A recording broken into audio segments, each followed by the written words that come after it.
Hi, I'm Stephen Adams, and I'd like to start out today's video asking you a simple question. Do you think computers are smart? They do a lot of wonderful things for us, and I think most people would, by default, answer yes. Computers are brilliant. They do all kinds of amazing things. But I'm here to let you in on a secret. Computers is very, very dumb. All of the intelligence that you ascribe to the amazing things that a computer does came from a person at some point.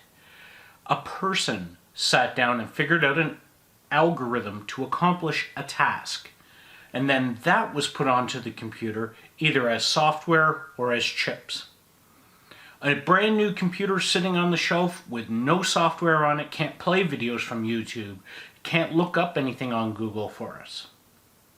The operating system, the web browser, the video player, the search engines. All of these things are software that were created by people who used a computer to solve problems that they needed solved. That's why we learn how to program computers, so that we can get these boxes of circuits to work on problems that we want solved, instead of just coloring inside the lines and using software that other people have already created for us. To create software, we have to have a plan, and it's not unusual for people who sit down and write software to not have a plan, but it's much, much easier if you do have one, especially once you start working on problems that are too complicated to keep track of in your head all at once. Donald Knuth, a famous computer scientist, once said, "Computers are good at following instructions, but not at reading your mind."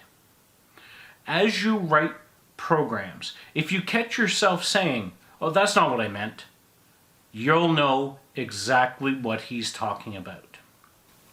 So in order to get this dumb box of circuits to give us the right answers, we need to be able to explain our solutions in very exact, very detailed ways. And the word that we use for that is algorithm. Now, when I say the word algorithm, you probably right away thought computers. But the idea of an algorithm is much, much older than computers.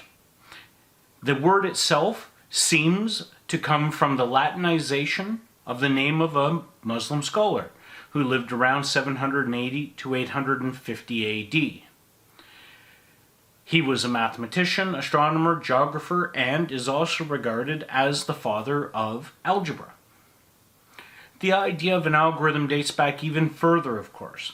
The ancient Greeks had many procedures for mathematical ideas like finding prime numbers, and the sieve of Eratosthenes.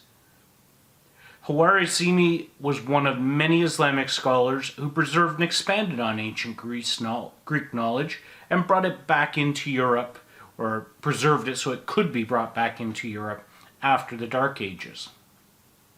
When we use the word algorithm, we mean an ordered list of instructions that is precise and unambiguous and eventually ends with the correct solution.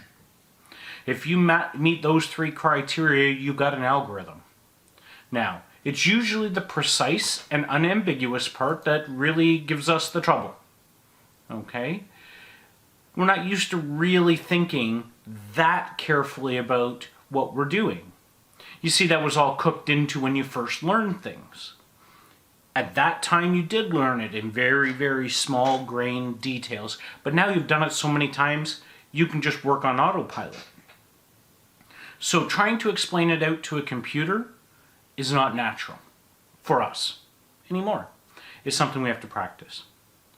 We're going to work on a simple algorithm together. We're going to talk about adding two numbers together. And it's something we've been doing since grade school, so we should totally understand it. Now, is the problem precise and unambiguous? No. How we choose to add two numbers together might change if we're talking about integer numbers compared with real numbers, that is, decimal numbers. It might change if we allow negative numbers instead of only positive numbers. So these are all details to clarify before we can really start to solve a problem. And this is exactly the kind of thinking that we don't do on a daily basis, because if we tried to live our lives on this level of detail, we would never get anything done. Writing an algorithm requires us to express this level of detail, though, because computers can't interpret meaning. They can only follow the instructions we give them, and that's it. And they're a little bit like an eager puppy bouncing around waiting for you to throw something.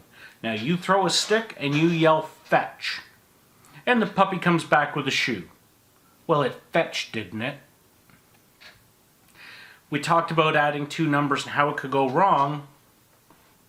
We have to test our algorithm and make sure that it makes sense. And you might have thought that trying to define addition by only allowing +1 was a little silly, but guess what? This kind of problem was a big deal to mathematicians back in the 19th century when they were trying to write formal proofs of algebraic ideas. They wanted to go right back to the very small levels and prove that everything worked. And they couldn't, because they didn't have a precise enough definition for addition. An Italian mathematician, Giuseppe Peano, published a book on the fundamental nature of math with natural numbers. In his logic, the successor function gave you back the next integer on the number line. In other words, the only thing that he was able to do was +1. Computers use much more sophisticated rules for doing addition in their circuitry, especially since a human had to figure out how to do it in binary, which is base 2, instead of in decimal, which is base 10. Underneath all the flashy graphics and all the fast downloading, somebody had to teach the computer how to do addition. The computer is so dumb that it didn't even understand how to do +1 before a person wrote that algorithm. And what's more, even once the computer has done it, it doesn't know that it's done addition. It has no understanding of what it is accomplishing. It just goes to the next instruction and says, "Thank you, what's next?" This is why we're problem solving. This is why we're the algorithm writers, and that's why it's still done by humans, and it's why you need to learn how to solve problems before you write programs. Alright, that's everything for this video. I hope you found it interesting. Until next time, I'm Stephen Adams, and I hope you're having a great day. Bye for now.